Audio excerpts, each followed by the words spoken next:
Hi, everyone. Welcome to Office Hours. If you're watching on YouTube, you can find more about us at officehours.global. Our first hour is general discussion about media and virtual production. Second hour is usually something we want to spend a little bit more time on. Today we have Dan Tepfer on, and Dan is an amazing musician, but he's also the creator of farplay.io, and he's going to be talking a little bit about how musicians and others can collaborate remotely online in real time. So we're going to be talking about that in the second hour. We're looking forward to that. And now let's go ahead and jump into the questions. Bill, what do we have? Our first one comes from Gabriel Ung this morning in Malaysia. Gabriel says, we've been doing production into Zoom webinars by having panelists in a separate meeting and vMIX. I'm told that it's already possible to do custom layouts in Zoom webinar and not require vMIX. Is this true, and where could we find more info about it? I think that what you want to do there to do it inside of Zoom would most likely be using Zoom OSC.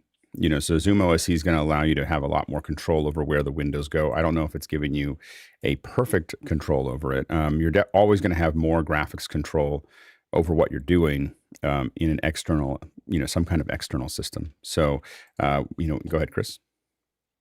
Yeah, Gabriel, I'm not 100% sure, but I'm pretty sure the custom layout is for you, isn't it? I think it allows you to set and lock a layout for you. I don't know that you necessarily get to send that out to the world. You'd still need to capture it and send it out, I believe. So that would not be, you'd still have to do some kind of capture. And again, if you really want to design how it's going to look, you're going to keep on doing what you're doing, which is to have that there. And it works out. We found that it works pretty well. We have a lot of flexibility. We have animated super sources and all kinds of processes and everything else that's there, that especially if you're using something like Zoom ISO, where you're getting all of those individual feeds out. It's really, really powerful.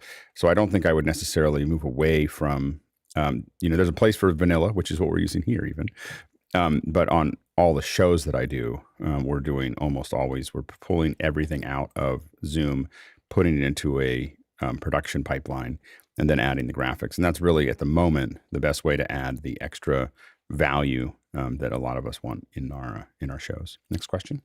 Next one comes to us from Jacob Goodnight in Indianapolis, Indiana. He says, how do you best handle live polling or other real-time audience interactivity tools for streamed digital first events when the attendees' feeds are sometimes inherently 30-plus seconds delayed? Go ahead, John. It's a great question. So this is one of the reasons why we don't stream very much anymore. We're using Zoom as the main platform, and so there's very little latency. We're using third-party products for polling and for voting, and it's every time we do an event, they have different requirements for their interactivity. We found a great platform called Election Buddy that we're using this weekend. But this is a very, very good question to overcome. So the main thing is that it depends on what you're trying to do with the interactivity, and it's how you structure your event. We've been doing a lot of this for a long time. This question was asked almost an hour ago. So the latency from the time you asked the question to the time we answered is pretty low. Pretty high. And so usually higher than the streaming time. So I think that that's the thing that we kind of take a look at and talk to clients about as well, is that the main thing is that if you separate the comments and the questions out, that's the big piece of the puzzle, is to separate comments and questions from each other so that they can the chat is running in sync with what's happening for almost everybody. We have it's a little different right now for us but when we move to 2.0, it doesn't matter. All the chat is synced to the video that they're seeing. It doesn't matter when it originated. Same thing when you're watching football. A lot of times you're seconds behind, than the fans that are in the stadium. Doesn't really matter because everyone's in the same boat. The questions can be a lot further behind, and then it's just a matter of the polling. It's really how you structure it. So if you structure it in, I'm going to be showing a live poll while I'm asking people to do it, that's going to be something that doesn't work inside of your latency. If you're streaming and you say we're going to have the poll for the next 5 minutes, then the latency doesn't matter anymore. And so that's the big thing that you're able to kind of sort out, is by creating an expectation that takes into account the latency. You kind of get around most of those bits and pieces. And we've done some pretty crazy things with interaction, and I've talked about it in the past, but we had the audience setting off flamethrowers with their votes, and basically setting up a 30-foot flame coming out of it. They didn't care that it was 20 seconds behind. Like they just kept on piling on, to say fire in the comments. And the flamethrower would go off every once in a while, and people just got more and more excited. And to put it in perspective, it's kind of like, there's a latency between the people going like this in a football game and then the fans making a lot of noise. All of those things take a little time to heat up. And so you just want to look at ways to create interactivity that allow for that heat time, and that's going to be really the only thing you have to worry about there. But we've been doing this for a long time, and it's very, very effective. Polling is effective. Interacting with the audience is effective. Answering their questions are effective. And we haven't found that latency is as important as I think most people think it is. Next question. Next one comes to us from Keith Harrison in London, and Keith says, in video editors like Resolve, why does the timecode default to having a timecode that starts at hour 1 rather than hour 0? Go ahead, Chris. Yeah, I think what you're going to find is that that's a legacy thing.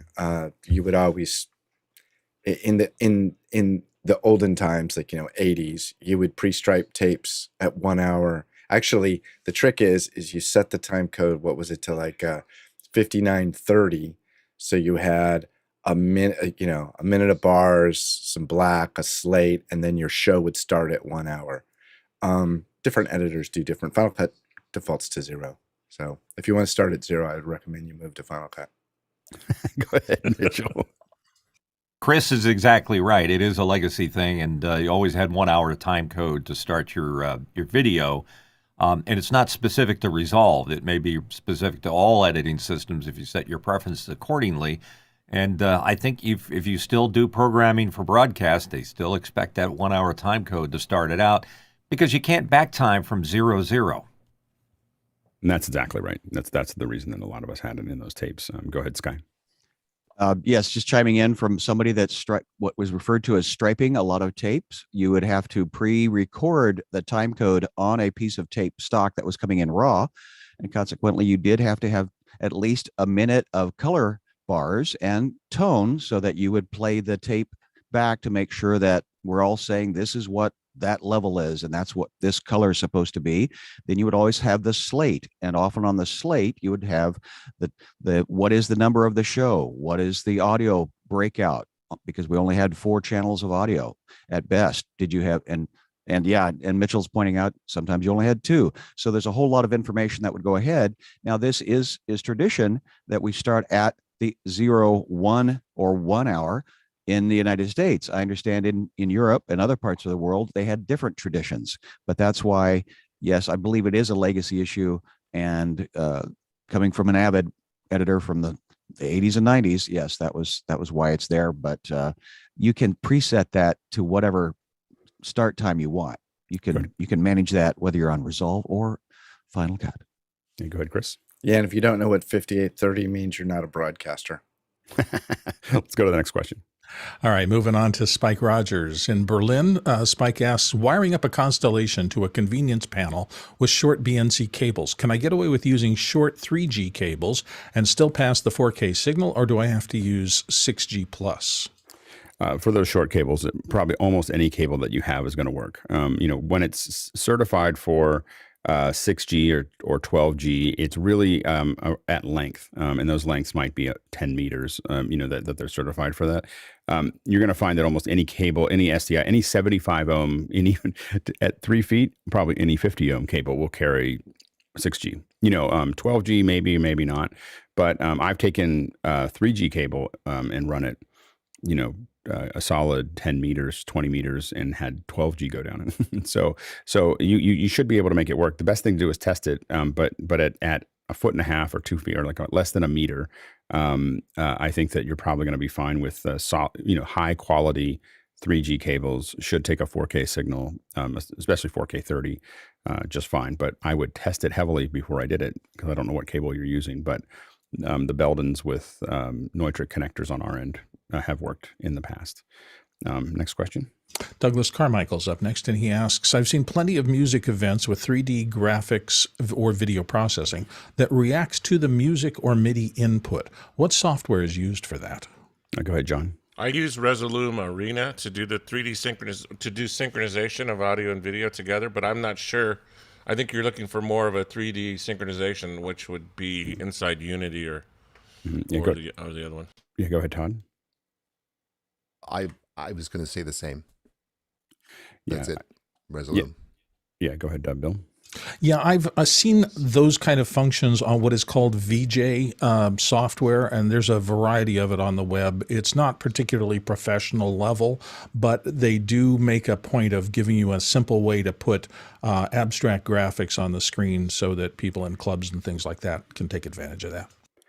A lot of the stuff that we've seen in the near past has been using Unreal, and it's mostly Unreal, not Unity. And the reason for that is that Unreal can clip to 2997 instead of 30. So Unity sits in whole frames, and they just decided not to support the 2997, 5994. Unreal spent a lot of time making that work, so it's used more in broadcast and events as a result. And but what you can do is then attach those inputs, and then that's literally just reading those inputs in and applying them to scale, color, all those things. And that can be done, of course, that can also be done in things like Isadora. Isadora has its own real-time engine and some 3D capabilities, but it also can be done live into Unreal Engine, and Unreal Engine will respond in real time, definitely. So you can, I would probably, most of the ones that I've seen that are the higher level ones are sitting on top of the Unreal Engine, at this point, to make those work in events. Next question. John Wallace in Detroit, Michigan says, we've been having issues with the webinar platform from Vimeo. Is there another option for high-quality video webinar platforms? Zoom? Sorry. I'm not as clear with the, I think a lot of it has to do with what you're trying to do with the platform. So, and I will admit that I'm not as familiar with Vimeo, but with each one of these platforms, you want to look at what am I trying to actually create, out of that platform. And so different platforms can be powerful in those areas. Go ahead, George. Yeah, I mean, I've been trying to produce webinars for the last year, and I think I've tried a lot of things, and Zoom is really, really stable and really well established. And if you're bringing in guests and panelists, they're familiar with it. And there's something to that. I think that counts for a lot. So that's what I'm going to be sticking with for the foreseeable future. And quality means garbage in, garbage out. So obviously there's a lot of work to get the quality coming in good. And Zoom can do pretty good quality as you can see today.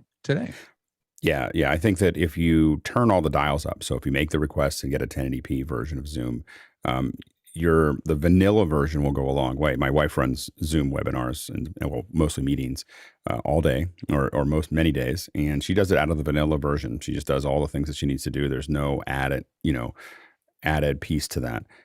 I do ones where we pull all the files out and push them into a switcher system. But I think that Zoom has the tools to do most of what you need to do. You just have to decide, and you can keep on asking questions here of how do we take. Many of us are taking Zoom and upscaling it to a broadcast, and so it's definitely capable of doing those things. And I think that with the purchase of Liminal that happened earlier this year, or late last year, I think that where Zoom is going, it's probably the right stock to invest in. As far as what you're doing, I think most of these other webinar companies are going to have a hard time because Liminal is inside of Zoom now. And so I think that its trajectory is very good. Next question. Next one comes to us from Rizal F. Hariade, I believe, in Tempe, Arizona. He says, I'm teaching in a big classroom with minimal acoustic treatment. Any recommendations on what I should do to minimize reverb in Zoom? My classroom has a Shure wireless receiver and lav microphone. A few students test positive and have to attend online. Go ahead, George. I don't know if you're capable of adding anything, if you're allowed to. I mean, acoustics are pretty hard to fake. Still, believe it or not, I mean, there are some plugins that would add a lot of complexity to your system that could theoretically soak up some reverb, but not so much in real time, and I would maybe go from a lav mic to maybe a head-worn microphone, the little tiny boom mics that put the mic about 2 inches from the mouth. That does a really good job because you're just bringing the mic in closer proximity to the mouth, which means it will reject more of the room around you. That might be the most practical way to go. Yeah. Go ahead, Marty. Yeah. What strikes me is using the correct tool for the job. And lavalier microphones are generally omnidirectional, meaning they pick up sound from every direction, which will include reverberations and reflections from the walls. A head-worn microphone that puts the microphone very, very close to the sound source allows you to reduce the gain on your transmitter, and that will reduce the pickup of extraneous sounds. But that will only pick you up. If you want to pick up, if you also want to be able to pick up other people in the room speaking, then you might want to consider what's called a beam-forming microphone, which mounts on the wall or sometimes on the ceiling. And like a zoom lens on a camera, it focuses the microphones on a point in space. And so it detects where sound is coming from and focuses sound there and will reject sound that's coming from the walls. And one popular one is from a company called Neriva. So they have what looks like a sound bar, but it's actually a microphone bar with a bunch of microphones in it. And it works pretty automatically. You don't have to think about it. So that's an option for you. Go, Jeffrey. So it also depends on if you're going to be standing talking at a podium, or you're going to be walking around the full classroom, writing on a chalkboard or a whiteboard or something like that. The one thing that I would highly suggest, because you probably don't have that much money to really go for microphones or padding or anything like that, is go down to the janitorial staff and say, hey, what do you guys have in the storeroom? Go take a look in the storeroom, because a lot of times you're going to find these big old partitions that are fully padded, and they might be able to bring them up, and you might be able to put them in positions that's going to help knock down the amount of room noise that you get from there, so you can still move around and they can still hear you. But it's, once again, it's going to be closer to the mic. The lower the gain, the better the audio you're going to get. And just remember that if you put a mic really close to you, especially if you start getting something like a cardioid or something like that, remember that there's a lot more sibilance that goes on, and you want to make sure that mic sits to the side of your mouth. And usually I try to pull it back about an inch from the front of my mouth, and that's going to reduce a lot of that. It's still going to be nice and close. It's still going to do what it needs to do. But a lot of people have a tendency to get that mic down in front of them, and you're going to get a lot more of your breathing. You're going to get more sibilance. You're going to get a lot of other things. But the headset mics can work really, really well in that environment. And it's really the direction I would definitely recommend. Next question. Mitchell Hill's up next from Wilmington, Delaware. And here on the panel, what do you use to manage and play music and video assets, perhaps just for entertainment? Go ahead, Chris. So, Mitchell, I understand that you're probably talking about, an entertainment thing. But the other day on After Hours, and I apologize, I can't remember who, somebody brought up this app. I think this will work. Tell me if this is working. You see that? So it's called Mix 16 Go. You can get it for your iPad, and this is more of like a playback device for shows. But essentially what you do, let's see if I can get my mouse all the way over there. You basically just drag your movies into each one of these things. You then have a play button. There's presets here. You can tell it what screen to play out on, where to send the audio to, and you can do it actually per device. And it'll do audio files. Actually, this will be video files. This will have the screen information. I was pointing at something that wasn't screen information. Sorry. And then you can also do like stills and even lighting cues. So it's a really interesting tool. I played with it for an hour the other day. So far, it's been free.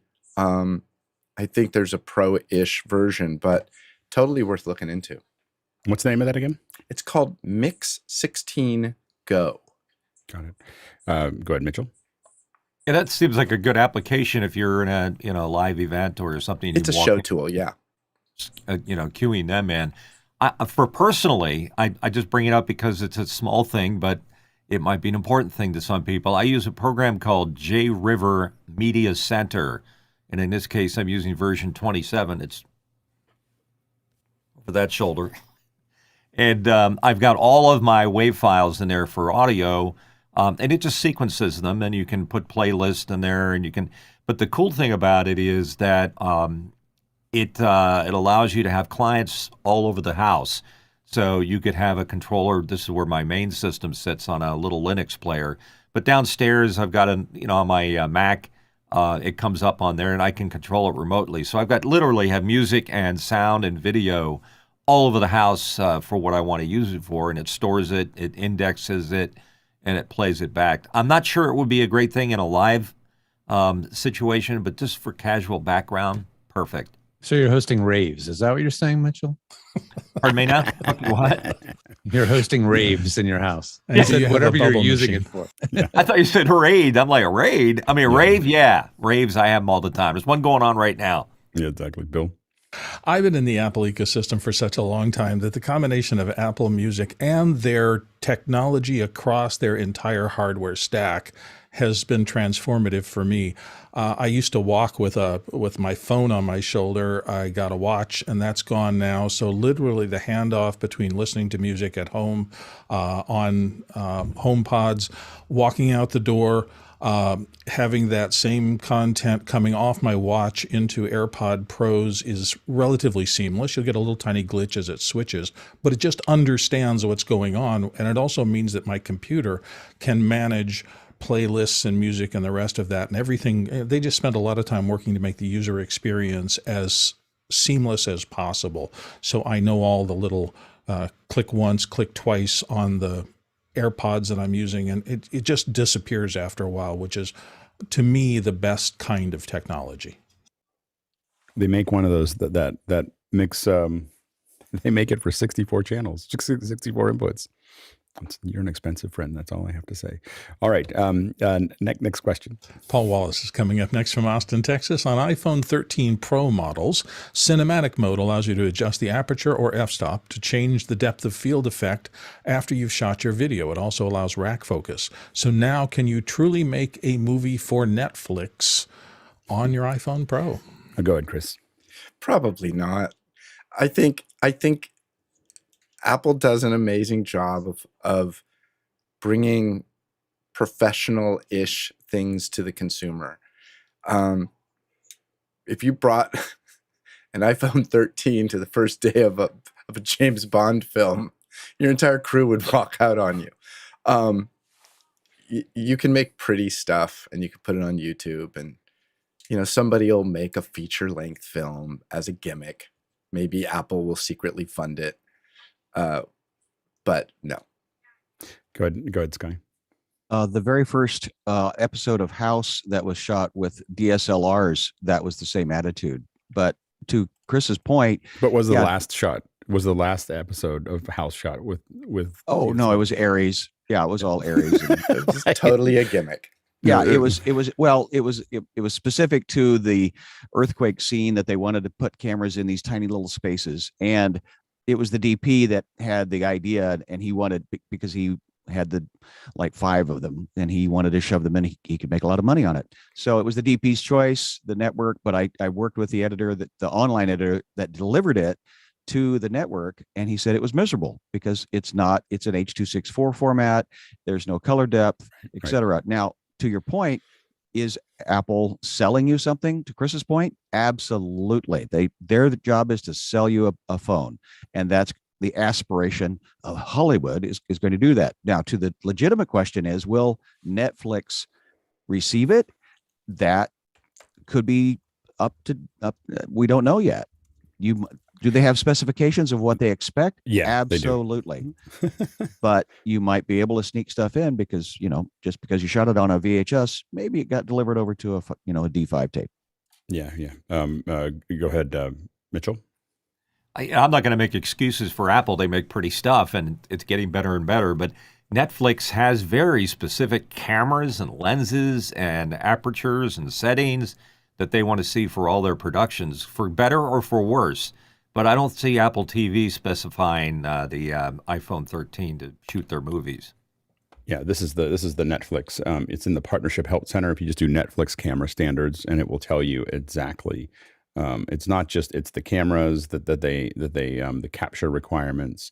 So they are very specific about what they want. Can a big director or something really special get around that? Yes, but very, very it has happened. I mean, you look at Chef's Table, the first season, I'm pretty sure parts of that were shot with a DSLR.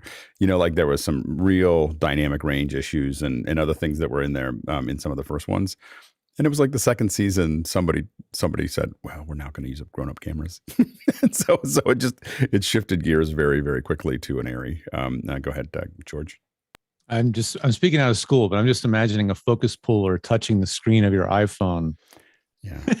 While you're in the middle of the shot. I will say that the DJI is the most exciting camera I've seen in a long time. I haven't got a chance to use it yet, but the new DJI I think it's the 40 that has the focus pulling built into it with LiDAR, with wireless transmission, with a 6-degree head. It's pretty interesting. I think that's where I think some of these film cameras could go if they keep going down that path. Go ahead, Bill. I agree with what everybody has said about the need for professional equipment and professional circumstances, although I'm my shoulder is pulled back by thinking of two things.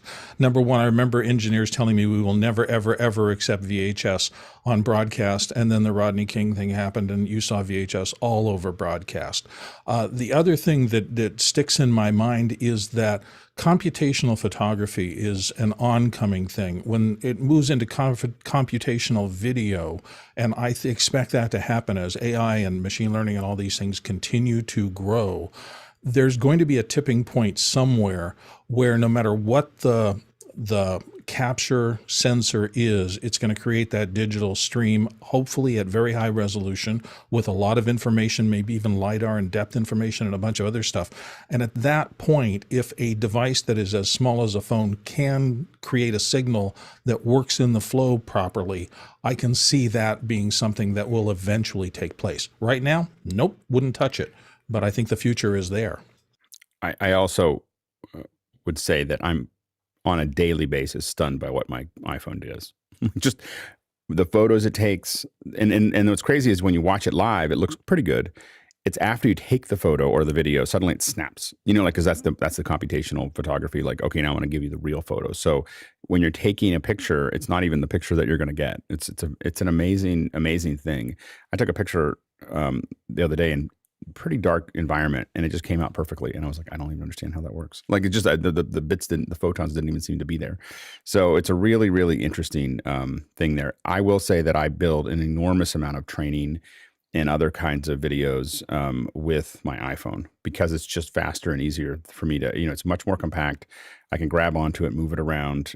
It actually has tools. I mean, the macro stuff is unbelievable, and it's a really, really fun thing to shoot with on a daily basis. Go ahead, Mitchell. My business partner works in a big rental house in Philadelphia, and it's now linked up to a bunch of other companies. And there's a lot of, we'll call it technical foo-foo associated with picking equipment. Right now the hot setup is the Amira Mini, the LF, the Sony Venice. And then they just build up these beautiful cameras around them. So sometimes it has nothing to do with the quality or the specs of the device in question. Yeah, the color science on the ARRI is really, really good. It is just a really great color science for if you're doing a feature film. From a practical perspective, I feel like I can get 95 to 98% of that quality out of a Blackmagic 12K camera. But if someone said, what would you want to shoot a feature on? I generally, unless I was doing a lot of cameras or if I was going to do some live or whatever, I'd probably still lean into an ARRI. I think we're still in that position. Next question. Next question comes to us from Paul Wallace in Austin, Texas. He says, if you made a room that was a total green screen, floor, ceiling, all walls, how would you create a virtual reality for streaming? Go ahead, Marty. Wow, am I the only one? This one is a little bit out of my department, but I did come across a company recently that created a green screen room using green lights and such, and they're doing this augmented virtual reality production that looks really, really interesting. Now, I imagine they're using things like Unreal Engine and other AR, VR software tools, but this sounds like what you're asking for, or something like this. Yeah, and we're going to have another on a Wednesday. We'll bring in Nick to talk about a little bit about virtual sets. Of course, you can build it directly in Unreal for free. So Unreal will let you, all of those things. You can go up to the Unreal site. You can download tons of assets. You can then put those assets. Again, when you start talking about virtual sets, you are talking about Unreal versus Unity, and the reason for that is that Unity is really a AR game platform. Unreal has spent the time to make it integrate with broadcast and cameras and so on and so forth. And so you are looking at Unreal. The companies that will help you make it easier to use Unreal are companies like Stipe and Zero Density. Those are some of the companies that you're probably going to want to look at. They're taking the Unreal Engine and making it more user friendly, building in the keyers, building in a lot of the interaction tools, making it a lot easier to make that. Another one to track cameras would be a company called Moses, but you can also, people have hacked, HTC controllers. Literally we've done ones where we've taken an HTC controller and literally clamped it to the top of the camera. And once it's calibrated, same thing with an Oculus controller, clamped it to the top, use that rig to put it back in. Now that takes there's some programming on the other end to make that work. But we've been able to make that happen as well. So it doesn't require a lot, but to get the fine detail, that's the trick. And the thing that I still believe, there's two things that are still a big challenge when you do virtual sets on a green screen. Number one is the aliasing that is in the nature of real-time video. So a real-time 3D rendering doesn't do what we call oversample. So it doesn't render a larger image and then come back down and blend those edges back together. And without that, you end up with aliasing along long edges, and especially what we call long polygons. And so you see this little stair stepping that goes along the edges of items. And you'll see that even when you look at it on like a football show that's using some real-time graphics. If you look at the edges, I'm ruining it for you. This is the red pill. You're going to see little jagged edges along geometry. And so anyway, that's the one challenge. And the second challenge is really the quality of the green screen. So having a good green screen and a green screen cyc is something that's particularly difficult to do if you want to go head to toe, because what you have to do with the lighting and the keys are different at the feet than they are at the hair. And the hair is the only thing that matters. so that, that's when your hair gets clipped by the green screen and motion blur. If you go like this, you'll always see me, if someone says, "How's my key?" You'll see me go like this. And then I'll just look at it, and that's all. It's all I need to do, and I just need that'll tell me how good your key is. And you'll see that in our virtual sets here too. That falls apart. Next question.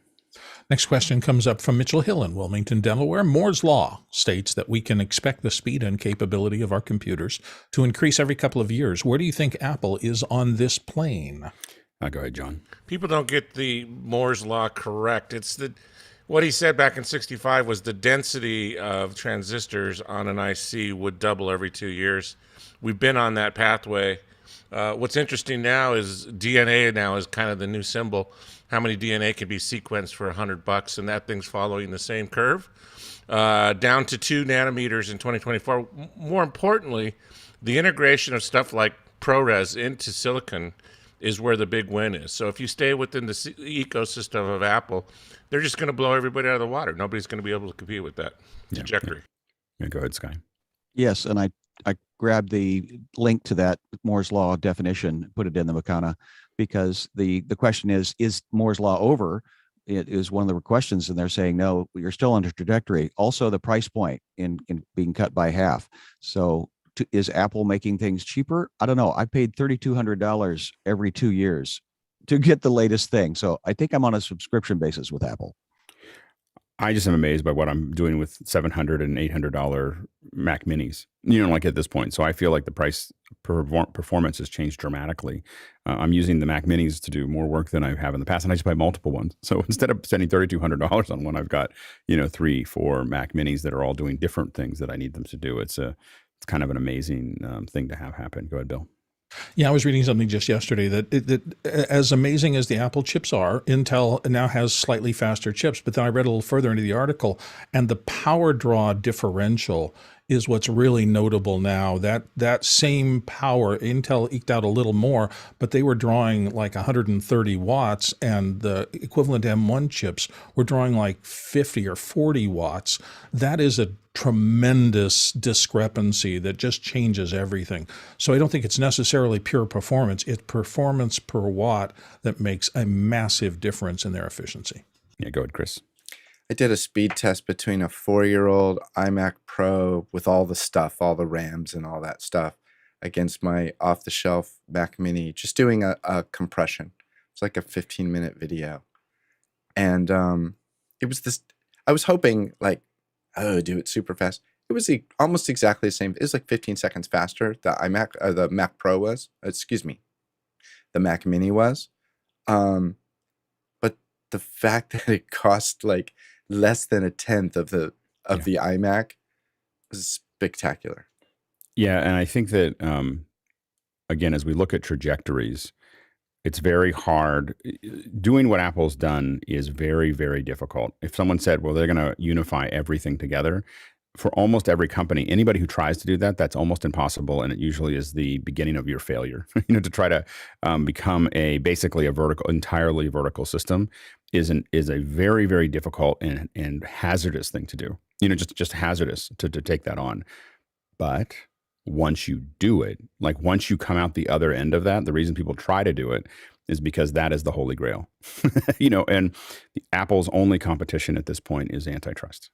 Like there's nothing close to them at this point. And that's why everyone's starting to pay attention, is because everyone has kind of realized that there's no way to catch up, to what's happening, because they have both the size and the speed. And that's usually something that really is dangerous. But as a creator for us, these tools are only going to get better. We're going to see more 3D. We're going to see more integration. We're going to see faster video. And all of these pieces are going to be working together to make that work. And the only risk we have as creators of not getting what we want is Apple getting broken up and creating, chaos once again. But that's what happens. You create a Tower of Babel and then you break it down. Next question. Jonas Dattel in Stuttgart, Germany says, what remote controls are you missing in your current remote kits? Go ahead, Guy. Yeah, we're not sending out a whole lot of remote kits, but I get where Jonas is going with all this. And I've had to try to remote into our studio to do a few things. So on the higher end, I'm missing, and I've already bought the DMX and Tech remote controller, so I haven't wired it all up using Universe. So that's one of the things I'd love to be able to do, is control not just the intensity, but the color of the lights, whether it just be a bicolor light, or if we want to get fancy and go full RGB. The other thing is audio, being able to use a Behringer X Touch and be able to take those faders and have remote faders that actually move. So that's the second one. And then the last one would be pan and tilt of a large sensor camera. So Data Video makes a controller, the PTR10, that it's just a pan and tilt device, but with a Panasonic BGH1, you can actually get focus and zoom control as well. So I'm looking at that as well. So 3 things that none of them actually are working for me at the moment, but I've done some shows where right now we're using just basic versions of each of this. So one of them's we're using a PTZ camera, which doesn't have that large sensor look. So while we're able to do a show, it just doesn't have the feel and the richness that I want in a high quality production. Go ahead, Jeffrey. Yeah, everything that guys said. If you're talking about the remote being, I'm the remote to the kit. If you're talking about them getting a remote like something like this, then I'm saying no, not at all, because those things can get lost super easy, and because somebody will just leave it out of the case when they send it back, and then you have to find and fight for that. But for me, lighting, yeah, that's the biggest one, because we end up sending these small little panel lights, and I'd like to send them a bigger panel light, but having them set it up and position it to where they need to go, that's just almost impossible in some cases. Go ahead, Bill. Well, I think of remote, I think of all the equipment I take on field shoots, and the fact that I would love to be able to more robustly control almost anything. I don't think Bluetooth has ever been the solution that feels comfortable to me. There's always either latency or something, or I'm trying to use a remote control or something Bluetooth, and it just doesn't work. It doesn't pair right. If they could get that seamless, something near field that doesn't interfere with RF for other people and was rock solid, I would be a really happy camper. For me, it's fine adjustment of the frame remotely, of the camera frame. A little bit of zoom. So we can do focus right now. So we can, we use the Blackmagic Bluetooth to a 6K camera remotely. We open it up. We can change its, basic settings. We can hit focus, but we can't do a zoom in, So, and so being able to zoom and then being able to pan and tilt by about 20 degrees. That's all I need, is if I could zoom and pan and tilt by about 20 degrees back and forth, I can get somebody to set something up, and then I can refine their picture just a little bit would help a lot for what we do and take a lot of stress out. I've been kind of playing with a motor system for the underneath a teleprompter because it has to hold a lot of weight, but it doesn't have to be super spry. So what I'm trying to think about is how do I build a set of motors that will let me rock the cam, level it, turn it, and pan it and tilt it so that, but just a little bit, and have motors and gear it up so that I don't have to. It can make noise. It can do a bunch of things. I don't care about it. I'm not doing it during the show. I'm just having someone sit there and I'm making adjustments to how they look. And that has been and being able to do that with a large sensor camera and a teleprompter and everything else on top of it.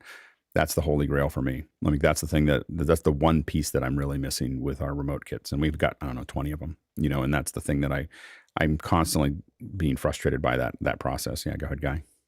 Yeah, you're probably not going to like my answer, but I'm currently doing it with a Z-Cam. The Z-Cam is able to output 4K over HDMI, which gives you all of that lovely excess area. So you can go with a wider shot, and then you can rotate to level things up. You can punch in. So right now, if I was to go to my full wide shot, it's actually much wider than this. I'm punched in software.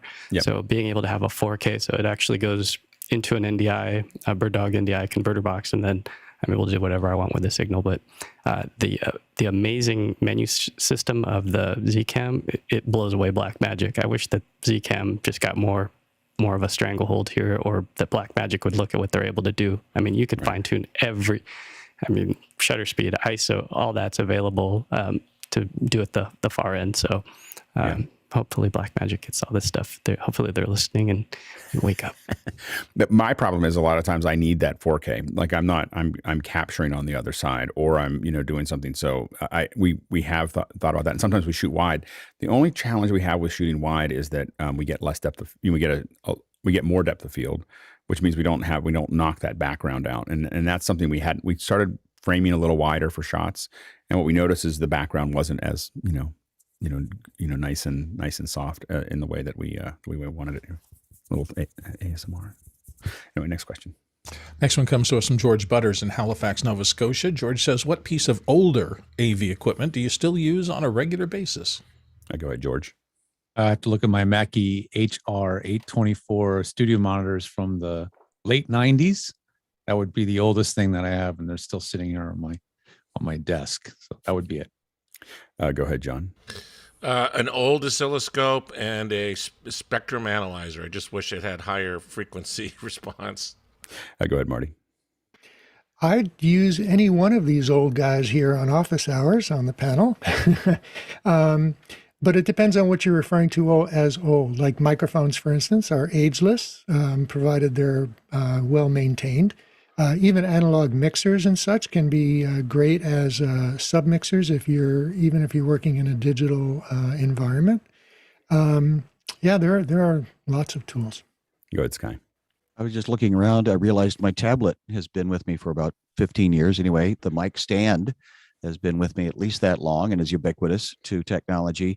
But I once heard a DP say, you marry the lens and you date the camera.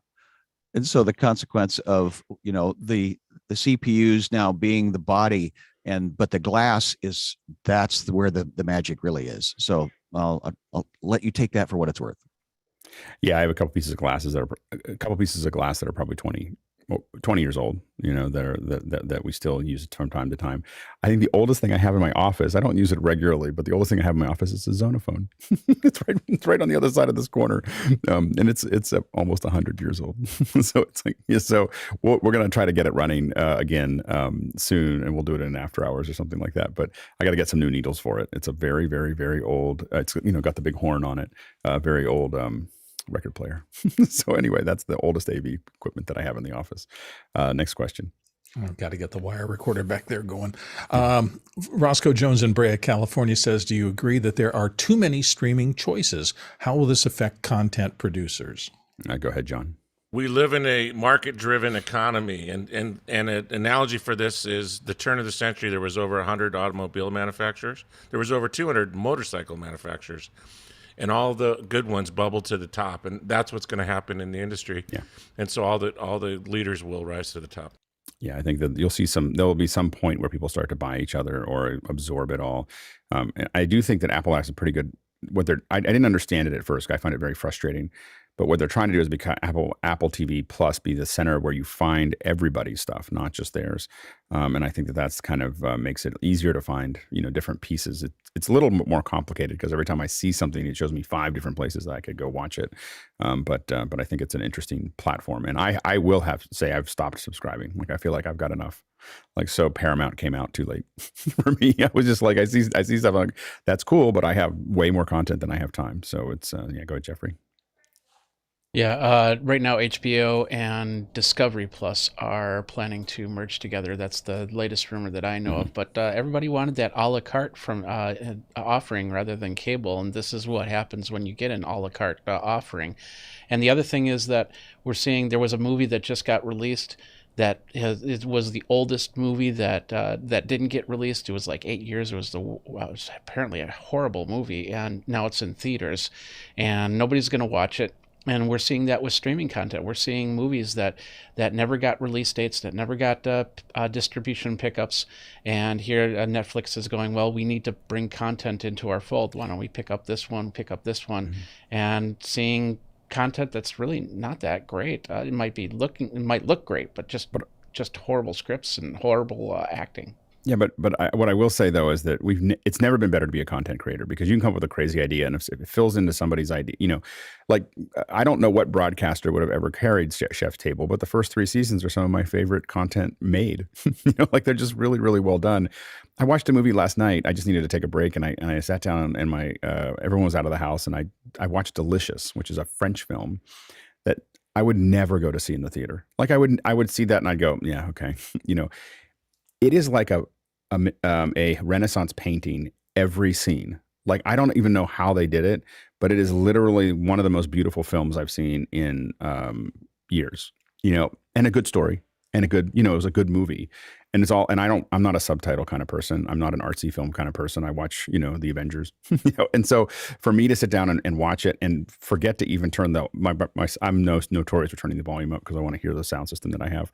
And I came in and it was like half volume and I was sitting there watching it and my son was like, what are you doing? You haven't even turned up the volume, and it's just like, it was very but it was a beautiful film. But the reason I mention that is that it's not a film I would have gone to see in the theater. And now I watch it on streaming because it was easy. And I paid some money for it. I didn't get it on a free streaming thing, but I would have never gone to the theater to see that. And I think that's the opportunity for creators right now is that you can create things that would not be successful.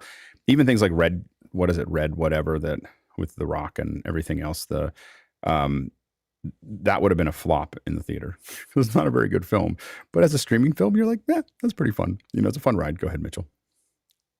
You said something a second ago about Apple showing other people's streaming content. I agree. I think that's where it should go. In fact, why doesn't somebody come out with an aggregator channel that specifically aggregates the content that you're most likely to want? Because it's called Comcast. I don't have the time to go. Well, first of all, I don't have Comcast. And secondly, I don't have the time to go digging through Netflix stuff. And there's so much B-movie content. Right. It's just a waste of time. Yeah. Next question. Next one comes to us from George Butters back in Halifax, Nova Scotia. And he says, given how long COVID restrictions have lasted, what would you have done differently in the past 2 years now that you know what you know? For me, not much. Like I have to admit that I was saying this time would come for like a decade. I even pushed really hard a little early, and now but I don't starting this was definitely something that I was like, oh, this is the time to get this moving. So I wouldn't change too much. Go ahead, Guy. Yeah, I would have bought a sauna, one of those Costco ones, and put it in my garage because that is what I miss about the gym is I can't go to the sauna because they shut it down. So that used to be I call it the executive workout. It was the sauna, the steam room, and the jacuzzi. So I can't do those two. The other thing I would have done is right now I'm in the hallway of our busy family home. I would have just took one of the other rooms or the garage and converted it, and I would have put up way more sound panels, and I would have got the teleprompter way sooner because this thing's awesome. Yeah. Good, Mitchell.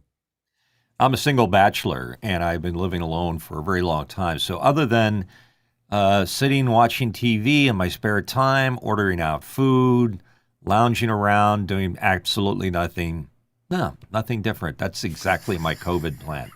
Go ahead, George. Yeah, well, it's in the world, the voiceover world, we've all been working remotely, a lot for many, many, many years. And so, what would I have done differently? Again, very little. My business just got better because more and more people had to be at home recording their voiceover. Maybe just finding better workflows and somehow get the attention of all the big, production houses about how to better produce voiceover remotely. Just more education, I think. I would love to have had the education content ready, more prepared more in advance to get into the hands of those that actually need it, because there's just endless confusion and confliction about standards and all sorts of stuff that we're just constantly fighting with. So I think that would be the biggest thing, just better education. Next question. George Butters in Halifax, Nova Scotia is back right again with what older piece of software do you wish had survived into the modern era? Go ahead, John. This one drives me crazy. It's not software, but it's a feature. Have you ever been in Word or Excel or something trying to align stuff in columns or pages and stuff's not aligning properly? WordPerfect on DOS had a reveal codes, and it showed you all the stuff that was in there that you could delete to make stuff work on the page. It was fantastic. Are you talking about like show invisibles? Yeah. But that's in Pages even. No, I use Word. Oh, okay. Yeah. Go ahead, Marty. Yeah, I remember that feature in Word. There's a pre-cloud piece of software called PackRat that's a contact and communications manager. And I still use it, and it keeps track of my phone book, keeps a log of all of my phone calls and conversation notes, to-do lists, agendas, all kinds of resources, index cards. It was a fabulous place to put all of my notes and keep all of my thoughts and keep my conversations with various clients all in one place that was searchable. It was really, really great, but the company didn't survive, and so it lives so only on my computer, and that's the only place it lives. I think I would say Word 5.1, Illustrator 6.0, Photoshop 5.5, and Debabbilizer. Like those are the four things that I miss, to make things go. QuickTime Pro. Oh, QuickTime Pro, yes. All right, next question. Ike Potter, Hanover, Germany's back. He says, are there good arguments to switch from a Sound Devices Mixpre II to a Behringer Flow 8? The Flow 8 gives you more controls. So you have controls, and I think that the remote software gives you more controls. So you have more tactile control. It's a little easier to set up the flows, but outside of that, I would say that the Mixpre II is better in a lot of ways. So, and it's a little more expensive too. So, and the other thing is it's hard to get a Mixpre II 3. You'll have to get a 6 right now. So that's another argument for the Flow. It's a big jump in cost. Next question. Next one comes to us from Henry Ramos in Yonkers, New York, and he says, smaller clients planning a virtual event could totally use a producer to help craft their shows rather than try to do it themselves. Suggestions on how to better broach this subject and convince them of the return on the extra investment. I mean, the thing the hard part is like, would you run the whole thing in a hotel, or would you hire somebody to help you with it? If they would run the whole thing in their hotel, and some people do, then that may be the way that they do it. But, it's really, really hard to be present and to be with the folks that you're with if you're trying to run the whole thing at the same time. It's just hard to be creative and do at the same time. And that's the real challenge for smaller clients that are trying to make this work. All I would say is that if you're going to do a virtual event, and you're going to do it by yourself, keep it simple. We keep this simple because of that, because we're doing it ourselves. Next question. Next question is Rodrigo Munoz of Stockholm, Sweden. And Rodrigo says, how do you manage giving clients the accurate cost for a job when their specs are full of holes without coming across as too difficult to work with, and still catching all the holes they're missing when making a comprehensive spec for the job? Go ahead, Jeffrey. There is a point where you just have to follow Kenny Rogers' advice. Know when to walk away and know when to run when they have too many holes in there. A couple of years ago, I had an event where they just there were too many problems, and I said, this is what it's going to cost, and they said, no, we don't want to pay that. And I said, I really don't want to do this, and they said, no, we really want you to do this, and I did it, and it was just a disaster. And they came back, and basically I blamed myself and they blamed me, and I'm never going to work with that client again. So sometimes it's just not worth it. Yeah, especially if they're not willing to work with you on how to fill up those holes. Hey, go ahead, Mitchell, real quick. Yeah, it depends on the client, and some clients are more suspicious than others, and a lot of those holes are there for their benefit, not yours. So like Jeffrey just said, sometimes you just have to walk away, and that's a tough thing to do in this economy, but that's what you got to do. Line items is how you have to do it. You have to tell them exactly what you're giving them for that cost, and then when it goes outside of that, then you have to make changes, or a client that will trust you, and then you just give them the price at the end, and but you have to be fair in that environment. Next question. Ernest Floyd, Bastrop, Louisiana, up next. My wife has Zoom for Healthcare, which disables collecting attendee data. She also will be doing trainings where she has to collect the attendee data. Does anyone know of a way to toggle that off and on when needed without having to buy a second Zoom? You should be able to toggle that off in the admin settings within Zoom. So I believe that you can do it there, but Zoom naturally collects a lot of data. So you have to be careful of that. Go ahead, Chris. If it's Zoom for healthcare, that feature may actually be disabled, because that's really, that's the whole point. Oh, if it's Zoom for healthcare, then you need another account. Yeah, you just need to get another account. You may not need a full account. You might be able to do it on a free account. I would do it with a pro account. The free account's always a little wonky. So yeah, I mean, the pro account isn't that expensive. But your meetings never run over 40 minutes, and that's a plus. Oh, I gotta go. Yeah, that's like the old thing where you could hold your phone in just the right way and it would drop. That was the best. Anyway, next question. James Babbitt in San Diego up next with, is there an alternative to a pan-tilt zoom camera? One possibility is a pan and tilt mount with a large sensor camera. How do you remotely control the zoom in that circumstance, though? Go ahead, Guy. Yeah, tilt makes the nucleus, and that's one of the ways you will have to have a lens that is capable of having one of these, what do you call them? There's like gears that go around the lenses, and then that motor can fix onto those and turn that zoom. And some people will do zoom, focus, and aperture, so you can actually get 3 rings with the nucleus and control all of those. Look up lens kit. If you get a lens with a servo, then so we've used lenses with servos, and those servos will come. Some of the telemetrics heads that we use have they go out and they're literally going into the camera, which then controls the lens, and then you're able to remote control zoom and focus with and all the other controls remotely. So there's some lenses that are built for that as well. Next question. Sean Johnson in New York says, I have a client who needs 3 new cams, trying to recommend Blackmagic cinema-style cams, but they do a lot of broadcast live shots and think they need interlaced for that. When will broadcast news go progressive? Should I still recommend Blackmagic? Go ahead, Mitchell. Who's the holdout? Is it ABC? Are they still doing interlaced, or is it more than one? That's my question. They're never going to go. I don't know if they're ever going to go progressive because they don't have the money. It's really expensive to change, and they don't have the money left over to do it anymore. Go ahead, Bill. Yeah, I think that involves getting in and messing with the transmitter too, and they're not going to spend any money to do that. That's dying technology, but it's there.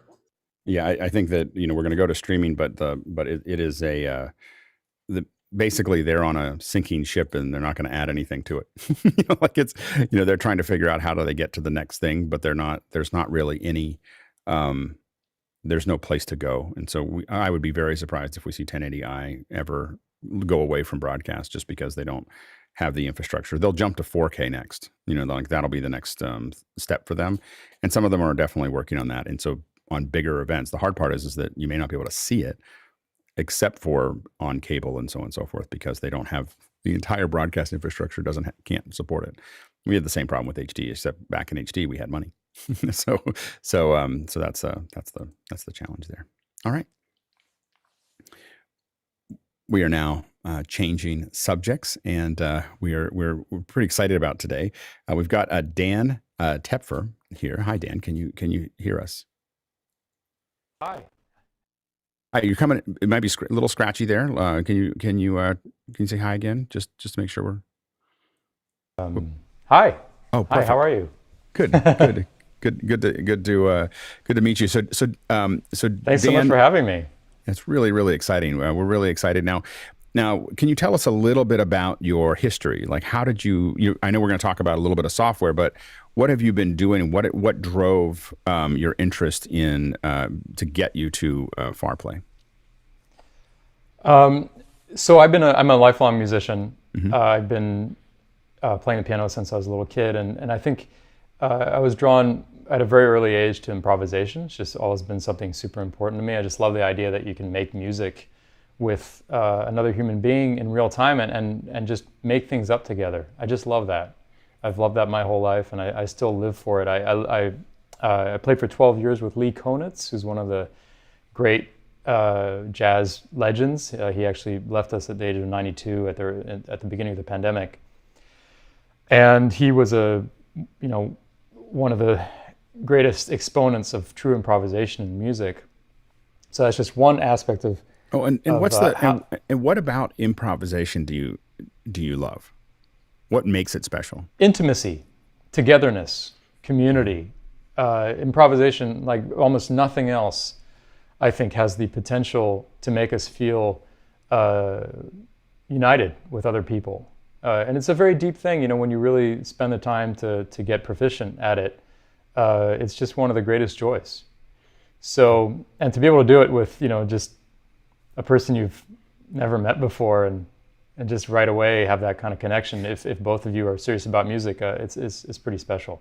Yeah, I always feel like I watch people improvise with each other, and I always feel like you have to be the most talented artist to do that, because it's one thing to know how to play the notes. It's one thing to understand it. It's another thing to understand where the other person is going and then dance with that process. Yeah, I mean, it's exactly the same as the difference between an actor who can read lines really well and then an actor who can do really great improv. Which, when I see that stuff, I'm just like, how is this possible? Right. Ultimately, with music, what you want is for it to feel like a native language that you can express yourself in spontaneously. In the same way that we're talking right now and we have not planned what we're saying, we just have a good enough command of the language that we can express our thoughts. And that's exactly the same in music. And it takes a long time to get to that place with music. Absolutely. So I just wanted to set the backdrop of how important improvisation has been to me and continues to be. And so then you can imagine, I'm a touring musician. I make my living from touring all around the world, playing music. Like in 2019, I went twice around the world, once in each direction, all for gigs. In addition to that, I went to Europe 9 times, something like that. I went to Mexico, I went to Canada several times, just massive amount of touring to make music with various people. So music is central to my life. Suddenly, March 2020 hits, and I have no gigs. And the first thing that sets in is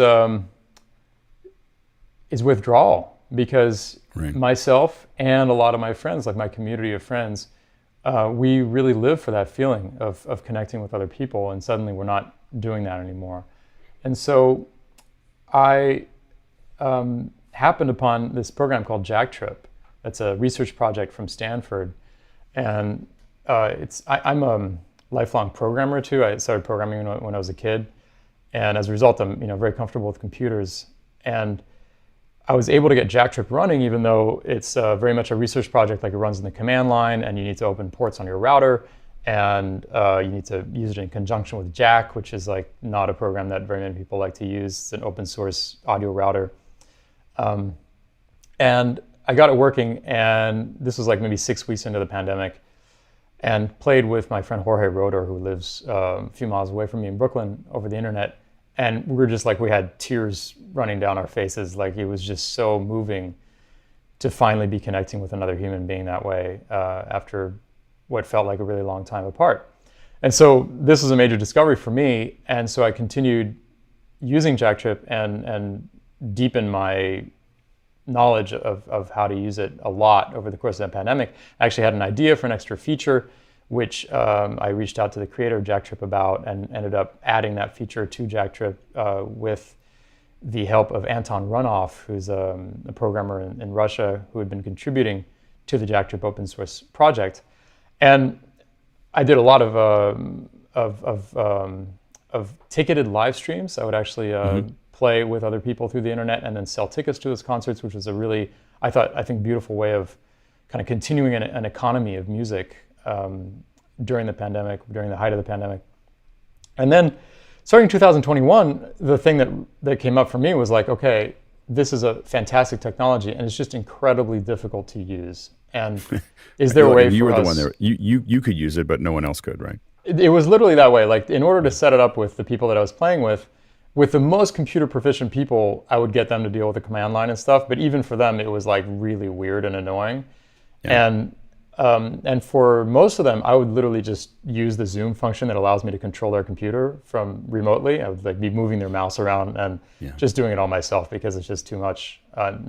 So starting in 2021, Anton Runoff, actually, I think he's on this call. And I asked ourselves, is there a way for us to make this really user-friendly? And it was actually a pretty big job. A lot of hurdles to surmount, especially so that you don't have to open ports on your router, so you're doing true peer-to-peer, and many different aspects of this that are challenging. But we have now released FarPlay, which is this completely self-contained, very user-friendly app that allows anyone to do this ultra-low latency audio through the internet. And I think that Todd is set up to do it, to play it with you. Is that right, Todd? That's right. Yeah, we set up. Todd is, I don't know, 85 miles away from me or something like that. Right. 150. 150 miles. Yeah, for sure. So that's pretty far. Although I've done this up to 3,900 miles on really good connections and still made it work. With 3,900 miles, you're dealing with about 50 milliseconds of latency. Mm-hmm. New York to San Francisco, you'll be dealing like 40 milliseconds of latency. So this is equivalent to playing with somebody about 40 feet away from you in a room, because sound travels about 1 foot per millisecond in air. Right. But with Todd right now, I'm at 19 milliseconds of latency, and I think he might have a little less because my internet connection is really fast.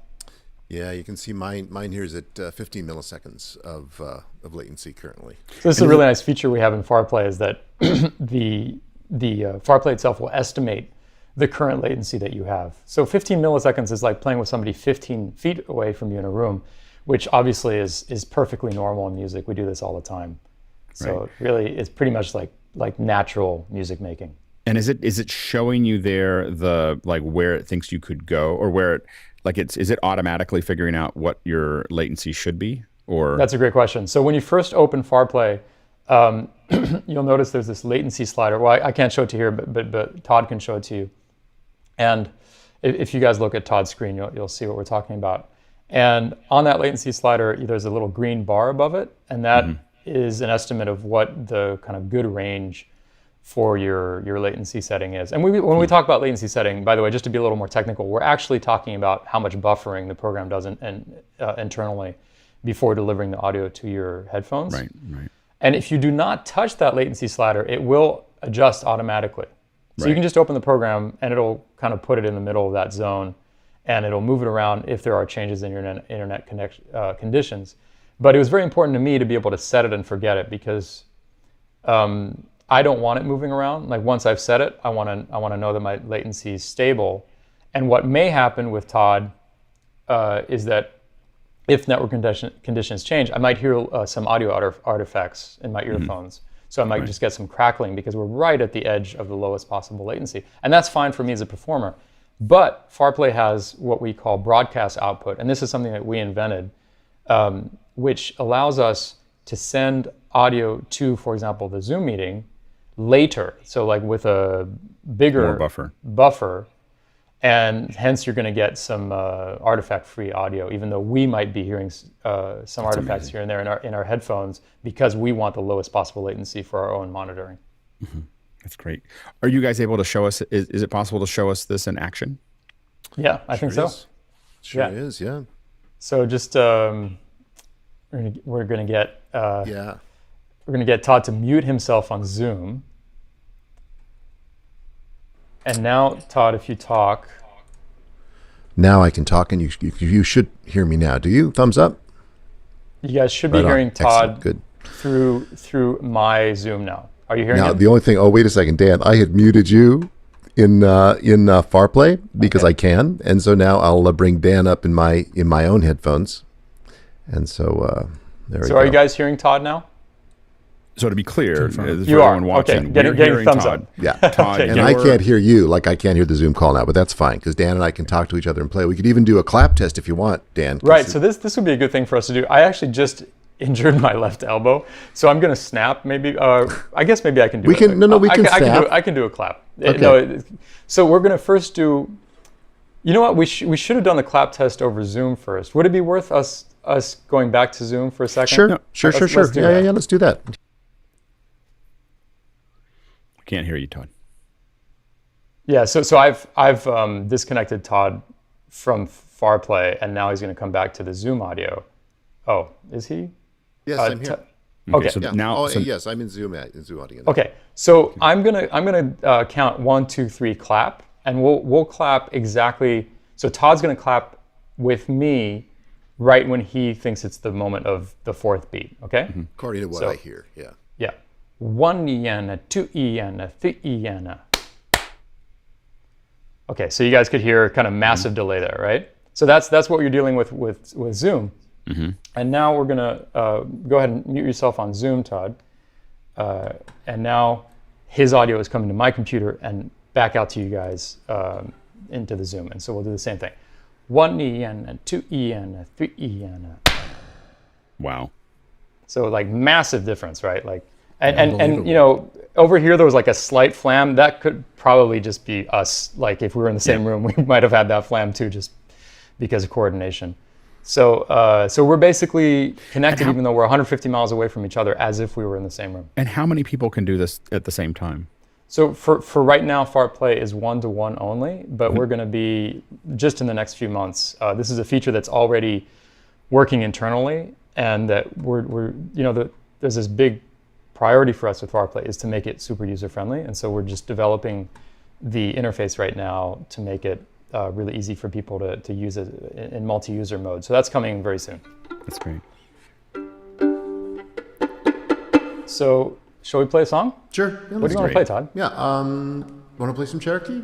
Cherokee. So this is a classic jazz composition that is like a very often used as a showpiece for like rhythmic stuff. You know, the point is that it's something people like to play fast, and that really shows rhythmic coordination. Now again, I have a kind of a bum left arm right now. I just injured it on a Saturday, so I'm going to be going a little easy here. But And my hands are cold. I'm freezing. So we've all got stuff. But this should show you more than you need to know about how well this works. Okay, so here we go.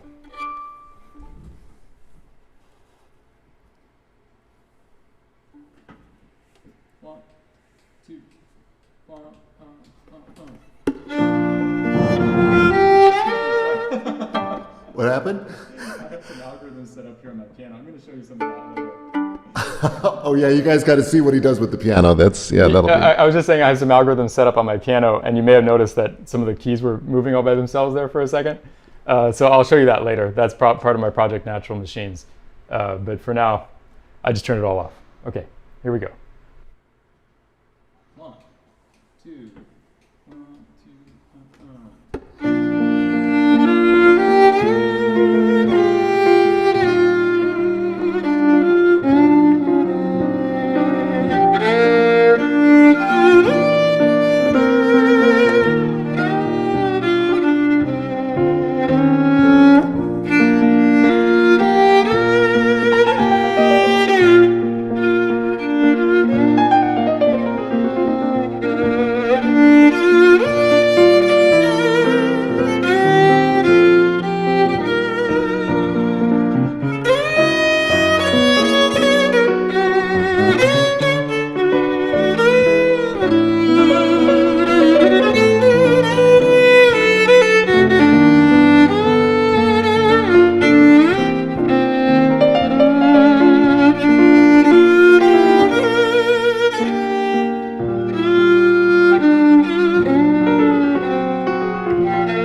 That's amazing. See some jazz hands. It's the ASL way of say clapping your hands. So okay. We Isn't found that it interesting intersection of that Venn diagram, jazz hands and ASL way of clapping your hands? Yes. I just want to say, I don't know if you guys can appreciate this, but Todd is a premier new music violinist and composer, and the fact that he can play Cherokee is kind of wild. Like there's nobody else. Plus, nobody really improvises that well on violin to begin with. I mean, there's only it's such a small crowd of people who can do that well. Oh, and Todd, keep yourself muted on Zoom. I have your voice coming through FarPlay. So anyway, it's pretty impressive to have Todd Reynolds playing jazz so well. It's just that I can't hear anybody who speaks to you like Alex. Now I can't hear him, so maybe I should go back into Zoom. So keep your Zoom on. Yep. Just mute yourself. There we go. I'll do it. Here we go. Or I can mute you here too, if that's easier. Nope, I'm good. Okay. I'll just be out of sync. It's fine. I just think it's a lot of fun. It's amazing to see just two incredible artists playing together live from a distance. It's just, it was just really a pleasure. I love these Thursdays when we have some just incredible performances, just amazing to watch. Anyway, I was sitting there just in the middle of this, just going, isn't this great? This is just amazing. This is not what I expected in my Thursday morning. And imagine how it is for us, to be able to share an authentic moment of live improvisation, of really connecting together, but through the internet. Like, that's completely unprecedented. Basically, people in very obscure patches of the internet have been doing it for a while, but with a lot of difficulty. And now it's really available to everyone. It's kind of the holy grail. Yeah. Everybody wanted to start out that way at the beginning of the pandemic. It's like, oh, how do we do this? And everybody started scrambling. Dan was one of the first people who I saw do it incredibly effectively. And he does it every Monday, actually, on a stream on Facebook. He streams to Facebook. That's great. It's a wonderful. And YouTube, by the way. Guys, Davis, thank you so much. And how much does the service cost? For now, it's free. We're in beta right now. We're in open beta, and so it's totally free right now. And our intention is to keep it always completely free for like the basic service, kind of a model similar to Zoom, where you can use it in a pretty productive way for free. And then there are some important features. So for example, this feature I'm using right now called broadcast output that allows me to send this artifact-free feed to you guys, even though we're hearing each other in this extreme low latency. That's a feature that will require a subscription. Actually, it already requires a subscription, but the subscriptions are free right now. Another example is we have really advanced internal recording, so you can actually record the multi-track of your session as you're doing it, and that also uses the broadcast output feature, so it's artifact free. That's also a subscription feature. But as I say, for now and for the foreseeable future, everything's free. It's really amazing. That's amazing. Yeah, it's incredible. And can you tell us a little about the piano? Yeah. So this is a wonderful instrument. And we're hearing a little bit of feedback. I think there's something coming back. Maybe it's through this connection. I think what I'm hearing is Todd's earphones. Why don't you just take me out? Yeah, I'll take you out, and you come to the Zoom. Okay, now you shouldn't have that anymore. Yeah, we don't have that now. Yeah, go ahead. So tell us about the piano. So this piano is on loan to me from Yamaha. It's because I've been a Yamaha artist for a decade, and it's called a Yamaha Disc Clavier, and it's a really pretty remarkable instrument because it's a completely normal acoustic piano. So with everything that I know and love about acoustic pianos, which is that it has these strings that get struck by hammers and that resonate acoustically in the room, which is just magical to me. Yeah. And kind of irreplaceable with a keyboard. But simultaneously, it has these solenoids under the keys, at the back of the keys, that allows it to play all by itself. So, for instance, so I have this project. No roll of paper. Nope. Yeah, exactly. So it's like an old school player piano that would have those piano rolls with holes punched in them, except that instead of piano rolls, it's controlled by MIDI. It's essentially just a big MIDI instrument. So I'm going in and out of it through MIDI, and then I've written programs that are running on my computer. I've actually written them in Super Collider for those of you who know some of these things like Max MSP. Super Collider is kind of like Max MSP, but without any visual interface. It's just pure code. And those algorithms respond in real time to what I improvise. So everything in Natural Machines, this project that I'm talking about, is real time. It's all about improvisation, again, which is so dear to me. And I was talking earlier about how I love improvisation because it allows me to connect musically with other humans. But in this case, it also allows me to connect musically with my computer, which is also pretty fun because it's a very intimate connection. So it's responding to you? Yeah. So let me just give you an example. Let me just give you like a very, very basic demo of what this clavier can do. Like I coded this looper, so I can just, and this again is not that interesting in the project, but I could just record something like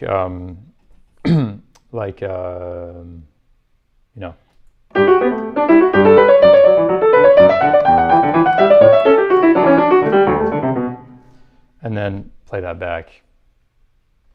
Sorry. Oh, I just pushed the wrong button. Sorry. There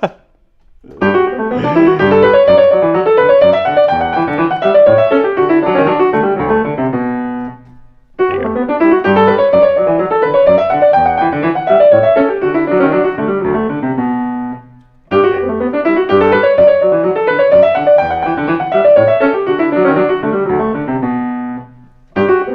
Okay, so as I For say, some reason, I think I could watch that for an hour. Like I just sit there, just watch the magic that. Yeah, well, check this out. I mean, you think that's cool? What happens? At the beginning of the pandemic, I started this project called Bach Upside Down. So that was the first Goldberg variation I just played of Bach's Goldberg variations. This iconic work he wrote in 1740. And so I perform the Goldberg variations and I improvise after each one, but I also play them as written. Check out how this sounds upside down. Again, I'm dealing with a bum left arm here, so things might not be perfectly clean, but check this out. Oh, and I should add, there's a visual component to this. Here, check this out.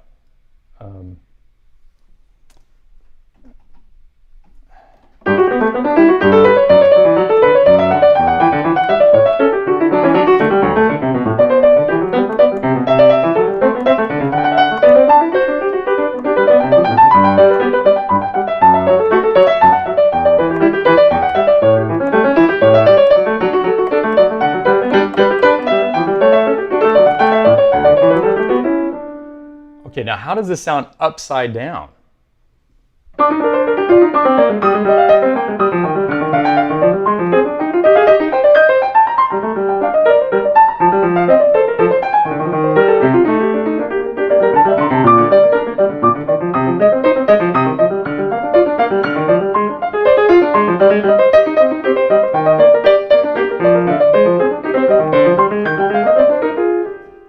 So that's as though you were facing the piano from the other side, like if you were sitting on the hammers and playing it upside down. It's more, it's thornier than that. So it's not just a physical transformation, it's actually a musical transformation. It's what we call a chromatic inversion. And basically all musical intervals are exactly preserved. So a major third remains a major third, a minor sixth remains a minor sixth, etc. But they're upside down. So everything that used to go up goes down and vice versa. And for Bach, I just find it absolutely fascinating because the music still works so well, but it's recast in this, what we would call negative harmony framework, where all the harmonic motion goes in different directions than what we expect. But anyway, this is just a very, this is like scratching the surface of natural machines. Let me show you an algorithm that actually responds in real time to everything that I play, so that I'm really playing this like real-time duet with the machine. And before you start that, someone's got an open mic. Please close your mics. It's me. Oh, I just heard because I'm still open in Dan's. I think we can hear your keyboard. Oh, yeah. Sorry. Oh, oh yeah, you're right. Yeah, I just took you out of my site. And that was my open pair of headphones that caused that problem before, and I apologize. I should know better. All good. Okay, so here's a very simple algorithm I call canon at the octave, and it's just going to respond to everything I play an octave away, but it could be several octaves, and I can control that with some pedals I have on the ground. And you'll see that very simple procedure of adding that kind of feedback loop adds a lot to the music. And again, I'm gonna include a visual element. Here, just 1 second here. It just makes me think of it's accessibility music when you have the visual element. Yes, absolutely. It opens it up to a whole another audience. They can really I have feel had that. I have had hearing impaired audience members come to shows, and I would say that there's another thing, which is for people who just like aren't used to listening to instrumental music, people who aren't used to listening to art music, the visual element really brings them into it in a way that I think would be a lot more challenging if it were just the sound. And kids love this stuff, which I just love it if I can do something that kids love. So well, and that visualization is data, right? It's going out, so you could make it do anything. Like we could have it control 3D objects and all kinds of stuff because that's data coming out of the piano. So you have an analog device able to send out, and it's I assume it's capturing not only the notes but the velocity and all the other bits and pieces that are there is all data that could be used inside of a visualization tool. Absolutely, and all these visualizations are programs that I wrote myself in processing. Oh, nice. I also have a version of this that's in VR actually. So that's an app that I program in Unity, where I'm sending data in real time to my audience members who have Google Cardboards, and they put their phones in the Google Cardboard over my industrial strength Wi-Fi router that I had to get for this. And so my audience members actually are inside this world with 3D shapes representing the notes, not only the notes but the velocities and not only the velocities, but like, for example, I can distinguish between what I'm playing and what the piano's playing, right? Those are all different layers of data. Oh, nice, Todd. So yeah, as you say, this is all just data. It can be used to trigger, an infinite number of things. So here's an improvisation with this canon at the octave algorithm, and I'm probably going to do a lot of playing with my right hand.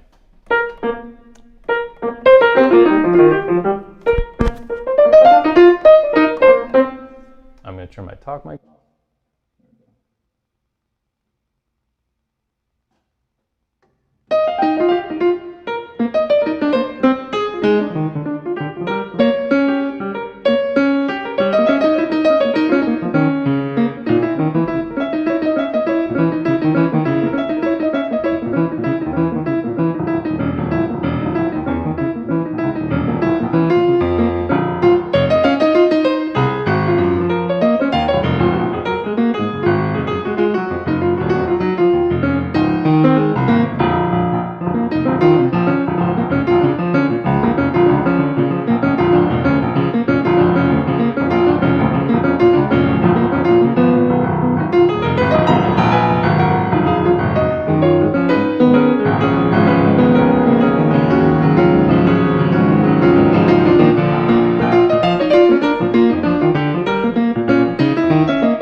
Wow. So that's just me improvising, just free improvisation with this algorithm. And what I love about natural machines is that it's kind of like I'm engaged in a game. Like if you're playing tennis or whatever. Like if you get on the court and you take in those rules, it's going to make you play a certain way. I think we got the other mic, but yes, we can hear you, but it's a little quieter there. But Sorry. Yeah, sorry. Here you go. Yeah. So I was just saying. I don't know if you could understand what I just said. Mm-hmm. I was just saying that what I love about this approach is that instead of writing pieces of music, I'm writing the way that pieces work. Right. And so it's a process-oriented approach, and it's like I'm writing the rules that the music functions by. Mm-hmm. And if you think about how rules shape things, for example, if you've got the rules of tennis versus the rules of soccer, even if you knew nothing about the sport, if you enter the court and you know what these rules are, they're going to make you move and behave in certain ways, just because of those rules. So that's similar to here. There's a ton of freedom. There's total freedom. I can do whatever I want. I'm free improvising here, but the algorithms shape what I'm doing. Yeah, and I think that's interesting because what's fascinating is when someone really understands the rules and understands the process and understands the music and then comes back and has the computer do what they want it to do, as opposed to, like, I use synthesizers partially because I'm not very good. I'm not a very good musician. I can have it do a bunch of things that I like, but that's an entire, and it sounds reasonably good, when I'm doing things or if I'm playing with a bunch of loops. But when someone like you or someone like Todd starts to get into like coming from that classical background and understanding the true, all the bits and pieces of that and then reapplying it, I think it really takes it to a whole new level. It's really it's fascinating to watch. Thank you. I'm just amazed. And the visualization, and you wrote the visualization. Is that? Yeah, I've written all the visualizations, and actually that was like the most basic one I've written. So another one, for example, maybe I'll show you really quickly is I'm fascinated by the idea of just intonation. This is like a very important idea to me. And I asked myself, what would it be like if I could represent the just intonation intervals between chords visually? And so I created this,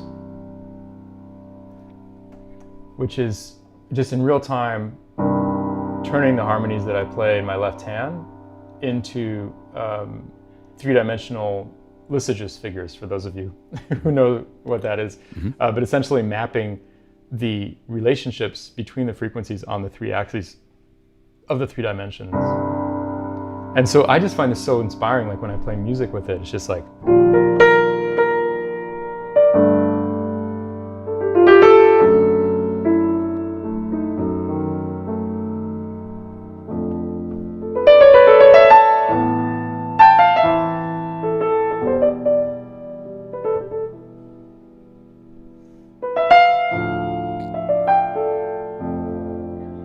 and then, I've done things like you can go inside the shape.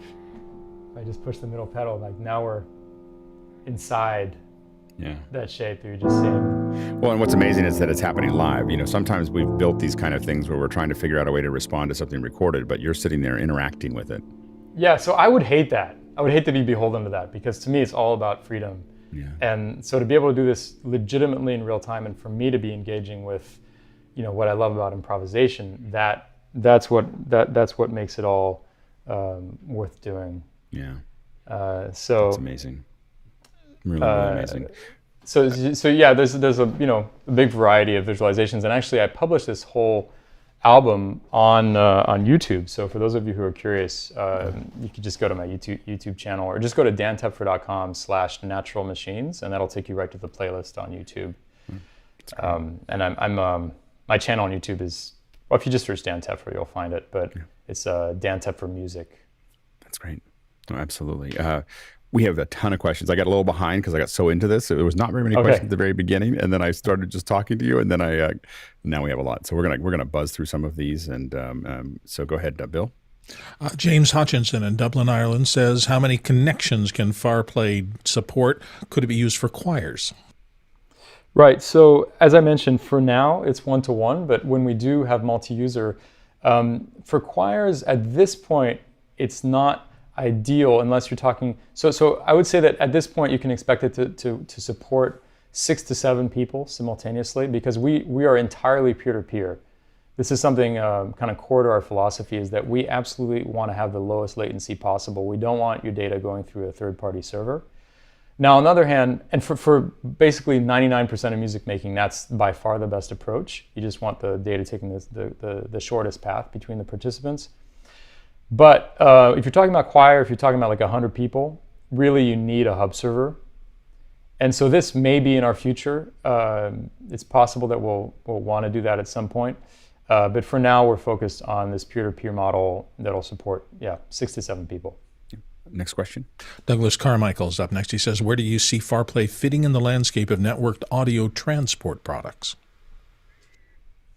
Well, I mean, for ultra low latency audio, I think we do it the best right now. We like if you're measuring latency from microphone to speaker or earphone on the other end, we're the lowest that we've seen.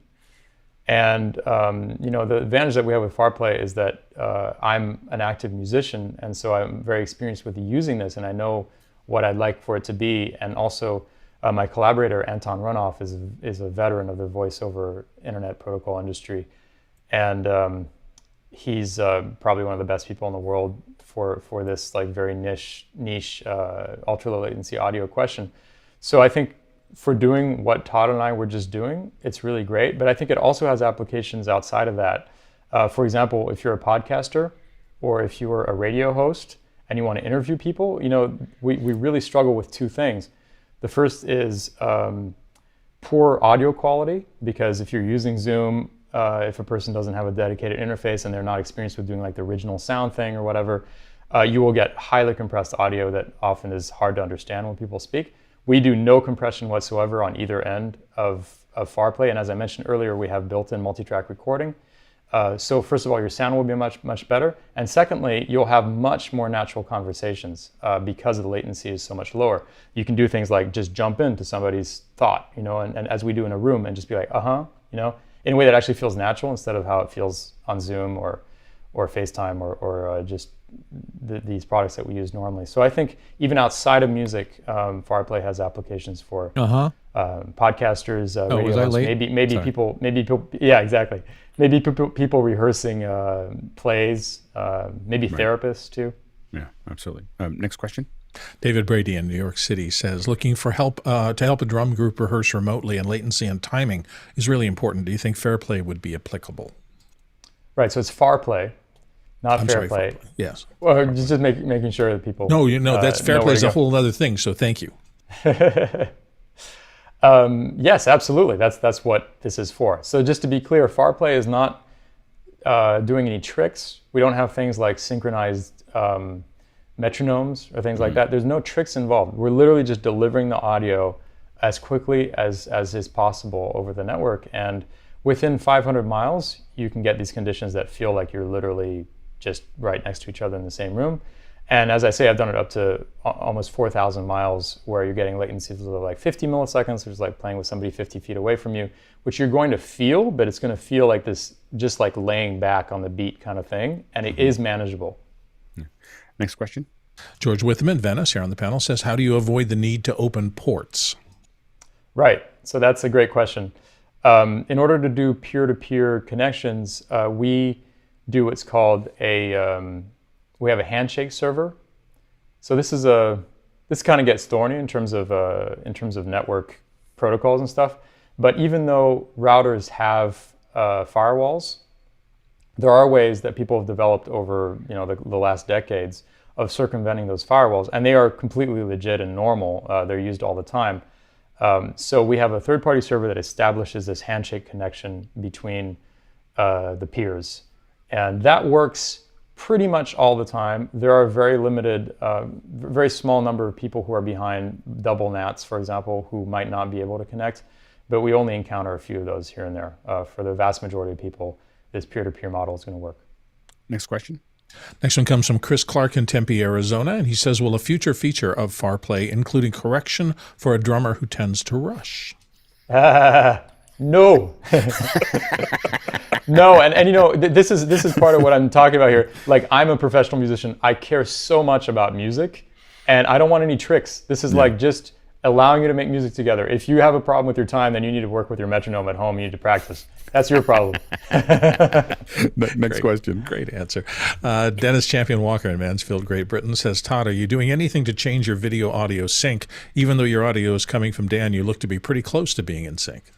No, I'm not, Dennis, and this is all a mystery to me too, and maybe Dan can explain it better than I can. I was doing nothing except turning Zoom off and basically using a parallel audio stream. Yeah. So Dan?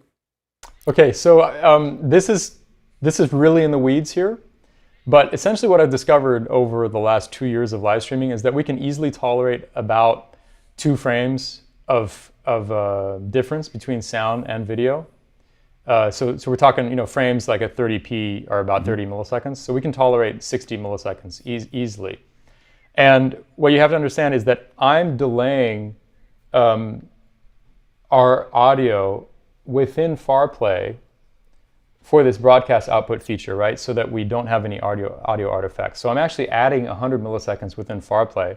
This, again, does not apply to what we are hearing from each other. That is no added latency so that we can hear each other the fastest possible. But this broadcast output feature, which is feeding audio to Zoom, actually first it's feeding audio to Reaper where I'm doing my live mix, and then from Reaper to Zoom. That is adding 100 milliseconds of extra latency. And I actually have some little bit of extra latency in Reaper as well.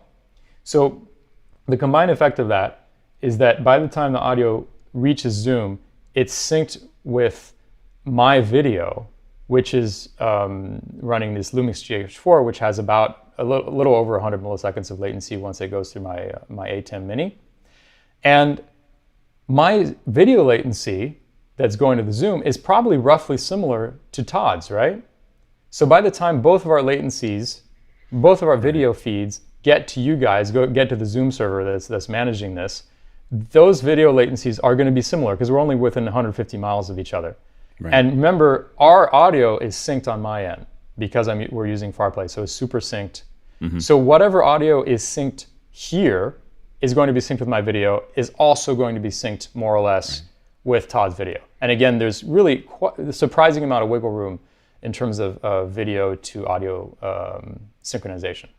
Yeah, we've actually found that if the video is a little ahead, you get away with it because naturally people away from us are ahead in video, you know, in real life. So you definitely, if the audio is a little more delayed, it works out okay. Oh, that's very interesting. I hadn't thought about that, but that makes sense. We're used to like seeing somebody from like 40 feet away and their sound reaching us a little later than the visual. Yeah, we found that audio, our brain will correct that for that. What bothers it is the audio coming first because that doesn't happen in the real world. You know, I hadn't thought of that aspect. Thanks for mentioning that. Next question. James Hutchinson is up from Dublin, Ireland next, and he's wondering what controls you have to control the mix in FarPlay. Yeah, so right now the mix controls within FarPlay are relatively basic, which is that you can set how much monitoring of your own sound you have. So you can just feed your own sound back into your headphones the amount you wish. I actually have none at all for me because I'm playing this acoustic instrument in the room, which makes quite a bit of sound. And you can control the level of the other person. If you want to do an actual good mix, the way that I have here, where I'm adding reverb and compression and EQ and limiting, I suggest you use our broadcast output feature, route the audio from FarPlay into something like Reaper or Logic or just any kind of DAW and make a live mix there. Next question. James Hutchinson in Dublin, Ireland says, do you have a timeline on your multi-contributor version? Next 2 months. That's great. That's great. Next question. David Brady in New York City is up next. He says, would it be possible for a band to bring in a solo contributor using this? Yeah, absolutely. So that would be a great use of it since we only have one-to-one right now. You could be a band in a room and you could have your, say, a singer or another contributor somewhere else. And so you could bring them in through FarPlay. The only thing that you have to note is that for low latency audio, you have to have earphones because there's no time to do echo cancellation. And actually, it's not just that there's no time to do echo cancellation, is that we need full duplex audio, and echo cancellation really relies on being able to not have full duplex. So earphones are a necessity. So in that scenario of bringing in an external participant, you just need to be able to give every band member a set of headphones, and which is not a very hard thing. You just need a little headphone splitter. Next question. Ike Potter in Hanover, Germany is next, and he says, is MIDI required for the visualization of by your software, or would it work in principle also only with an electric guitar with no special MIDI PUs? Yeah, so I just want to make one thing clear, which is that what I demonstrated with Natural Machines is completely different from FarPlay. Natural Machines is an artistic project of mine, which I have not made available to other people because it would be a nightmare to get it to a state where it's like usable for people. I'm literally just like compiling the code every time I run it and constantly making changes, and there are still some bugs here and there, and so that's not something that's available to other people. But to answer your question, all the visualizations I'm doing are MIDI. So I think if you're doing visualizations from music, MIDI is by far the best way to go. If you're going from the sound signal, then you would need to do Fourier analysis on that to just to find the notes that are in it, which can be done, and it can be done relatively quickly, but not really quickly enough for it to be good, and especially not for low notes.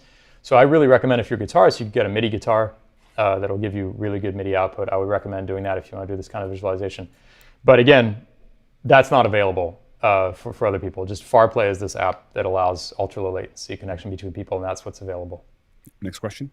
Is one of mine from San Diego. It says, in your live performance, it was clear you were each reacting to the dynamics of the other musician. It was pretty amazing to watch. How does it feel to each of you? How close do you feel like you're getting to an on-stage performance? I'd like Todd to answer that one since I'm biased. I will very easily say that it just feels like we're in the same room. I don't feel anything. And the weirdest thing is that I'm not amazed by that. I mean, after all of this time, when we have the difficulty of having not full duplex or echo cancellation being on and having people talk over each other and getting interrupted, which is so frustrating, when you all of a sudden sit in a room, this room, with each other with real-time audio, it's kind of normal, and it's like, oh well, it's here now. That's kind of what it feels like. And you know, I would add that for musicians of Todd's experience or mine, we've many times had the experience of recording in studios where you don't have a good visual with the other person. So like you're in adjacent booths, for example, but there's no window between the booths. And so you're making music with each other just solely based on the audio. Or maybe there's like a little TV screen in the corner. There are many studios that have that, where you have like a live feed of the video of the other person. So this experience that we're having here, it really feels like that, which we've already done many times. Known entity, known quantity, for sure. Next question. Nice. James Babbitt in San Diego says, "Hi, Dan. Could you show us your setup, audio, camera, lights, and so forth?" I can't show it to you, but I could describe it to you. Sure. This is something I'm sure, like all of you, because all the panelists look amazing. It's like all your lighting things are so good. This is something that probably, like many of you, I learned at the beginning of the pandemic, and I just have a key light, I guess they call it. It's over here. It's just a LED light with a diffuser about that size. I have a hair light, I guess it's called, over here. So it's just a two light setup. And in terms of cameras, I have my main camera that I'm speaking to that I'm speaking to right now, and then I have this side camera that's just kind of an alternate view. This crew is going to want brands. Okay, so these are Sorry. So I'm in love with the Lumix GH4 because it's a great camera that is unbelievably cheap, because they made so many of them back in the day, and they're just like all over the used gear market. You can get a Lumix GH4 for like $400 on eBay, and they are 4K. They're amazing cameras. They work amazingly well. And I do have this Voigtlander lens on the one that you're looking at right now that I really love. I also got that used on eBay for cheaper than I should have. I got lucky with that one. So that gives me this like really nice depth of field. Like things are pretty out of focus here, but really in focus right here. And I have this overhead camera that's just like on this relatively janky tripod here. Well, it's not a tripod, actually, it's a mic stand. And that is another Lumix GH4. So I have 3 Lumix GH4s. Yeah, it looks great. That's about it. Yeah, it looks great. Next question. Andrew Lipnick, our friend in San Francisco, is up next, and he says, when playing remotely, how do you deal with having eye contact with your musical collaborator? Yeah, maybe Todd might want to weigh in on this too, but I'll say that, as I mentioned earlier, eye contact for experienced musicians is much less important than just reacting to the music. And if you do need to cue each other, like let's say you have a composition that has like an open ad lib section, and like then the next section is on cue, I found that the Zoom visual, so like usually I'll be using FarPlay in conjunction with Zoom. The Zoom visual is sufficient. There'll be a lot of latency on Zoom compared to the audio. You'll see them after the audio, but you just have to think about cueing clearly early, and then you're fine. Next question. Yeah.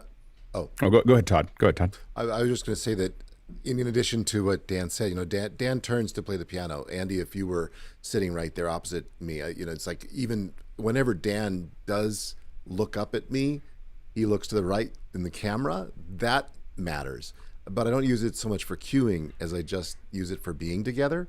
So if you were playing the guitar and were facing me and I was facing you, I'd see you a whole lot more. Add a teleprompter and it's even better. So that's totally possible. Yeah. Next question. Next is from George Whitham here in the panel from Venice. How do you intend to provide tech support for mission-critical production work like animation sessions? Actors, at least those I support, are often very low tech. Yeah, well, that's a great question. So right now we're up to like 5,000 downloads, I think, of the software, and about 1,200 registered users. So you don't have to register. We're trying to make this as easily accessible as possible. About 1,200 registered users, and so for now we're doing tech support ourselves, Anton and I have a student who's been helping with tech support. So we are just kind of trying to help everybody do it. But I think very soon we will as part of like advanced features, as part of the subscription features, we will be adding dedicated tech support so that people can be sure to get it working immediately. It also seems like an opportunity for a service provider to take your software, hand it to them, and then support it, remotely. Absolutely. Next question. Danny Law in Malaysia, who's here often, does it only require one person on paid subscription while the rest of the free are on free subscription in order to broadcast out the performance? Only one person needs to have a subscription. So one person, creates in the same way as Zoom. You create a meeting. We create a session, and so only the person creating the session needs to have that subscription. And the people who don't have the subscription, they won't be able to record or do these advanced features, but they can still participate. Yeah. Next question. Jason Panks in Nashville says, Dan, what microphone are you using for your voice, and how do you get audio from your piano? Yeah, I have you know what? I wish I remember the name of this microphone. It's a Japanese company that is very well known for making lavalier mics. Maybe one of you remembers. Audio Technica? Yes, it's a Sanken, right? Sanken. Yes. Sanken. So this is a Sanken mic. Mickey called it. Nice. Cause too. And in the piano, I'm using these two little mics that I love. They are Shure. Sorry, I'm having a. Oh, good. I'm having I'm functioning on not very much sleep right now. What are they? They are they Shure? No, I can't remember. They're DPA. They're DPA. They're these DPA. That's what they are. They're 4099s. These little mics that have a magnet, and they go right on the soundboard of the metal part of the piano back there. And I just love them because there's some street noise in my apartment, but I keep the lid closed for these live streams, and I just put the mics underneath the lid, and it's incredible how good they sound. I really I love them, and it's a very controlled environment. Next question. Our friend Miguel Lopez Waterman, and now he's in Galesto, New Mexico, says, how do we think about AV sync when doing something like this on Zoom? I guess I kind of answered that earlier when we were talking about video latency compared to audio latency. A lot of these questions were all asked a long time ago. Sure. We've gone through it, but I think. So I think that's probably been answered. Yeah. Next question. Talks back with another one real quick here. How are you doing the visuals? Yeah. So these are, as I said earlier, visualizations that I wrote in processing, and maybe I'll just. In Unity? Are they coming up in Unity, or are those 2D visualizations? So these 2D visuals, well, actually, they are 3D. But the Unity stuff is only for the VR aspect of it, which obviously you guys aren't experiencing right now. But for my live shows, for example, I'm doing a concert outside of Paris in May, where they'll have these Google Cardboards available to the viewers, to the audience members. Everything that they'll see in the VR environment will be Unity. But what you're seeing right now is all in processing, which I'm sure you guys are familiar with. Here, let me just show you another quick visualization. And I know that we're at 9 o'clock. Do you have time to go answer a couple more questions? Sure. Okay. Does it make sense for me to show We'd love to see it. I just want to make sure. Quick other visualization. Yeah. Mm-hmm. I'm fine for time. Yeah. Okay, great. Yeah.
amazing.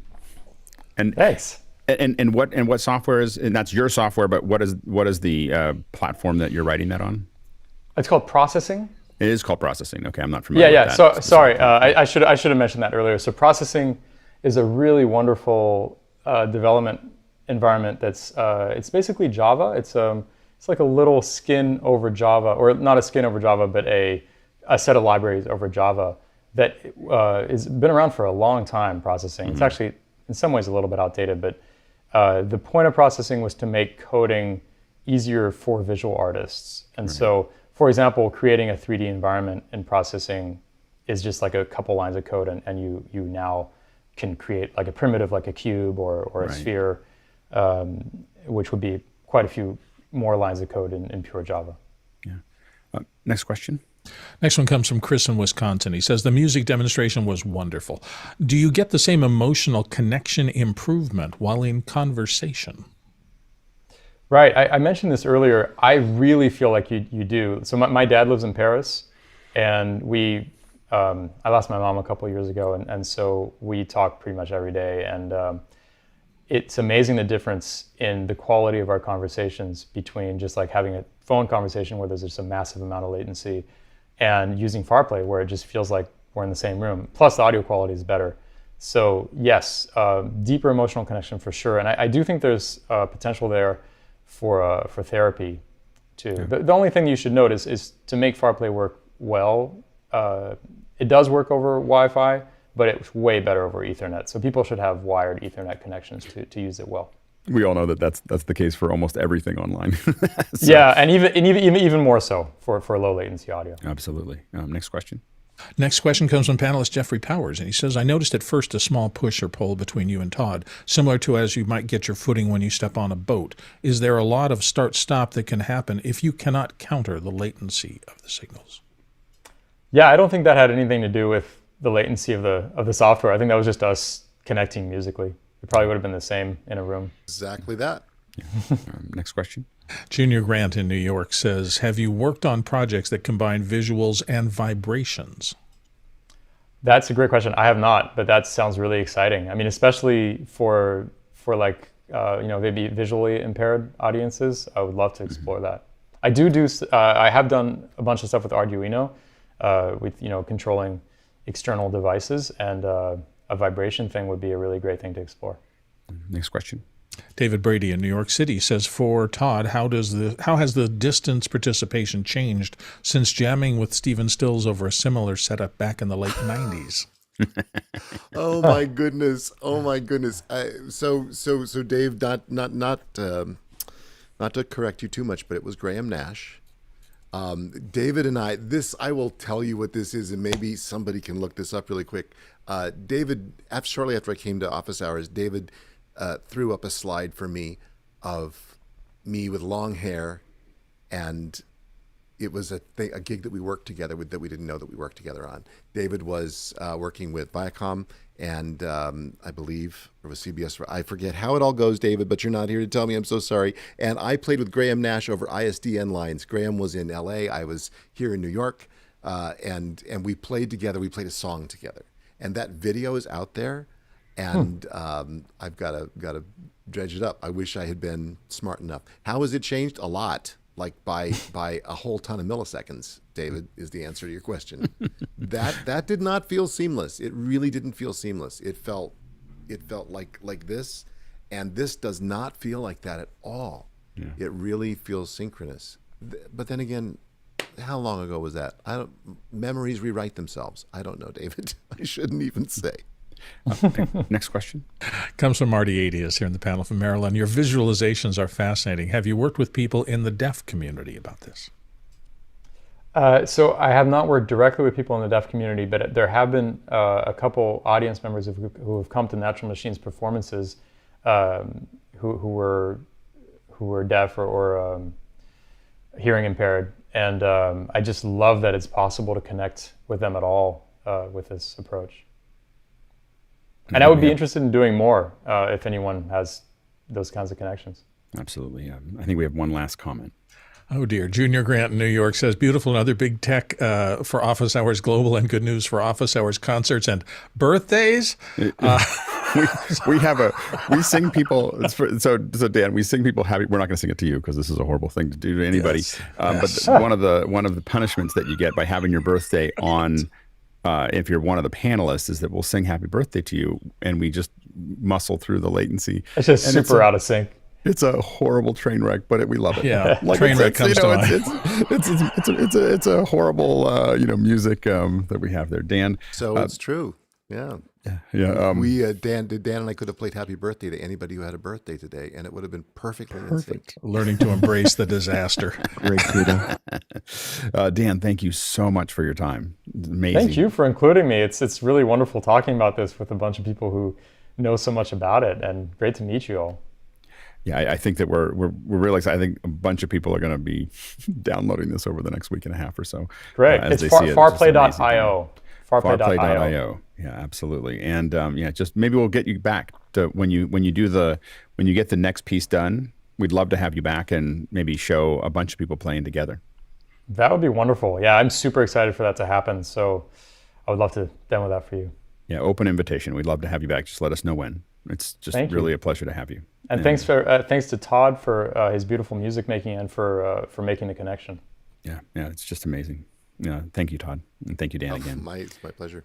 Yeah, and thanks to our producers for the great questions to keep this whole thing rolling. We can't do it without you, and we also can't do it without the panelists. All your great answers and your participation. We appreciate you. And now we're going to jump into After Hours. See you there.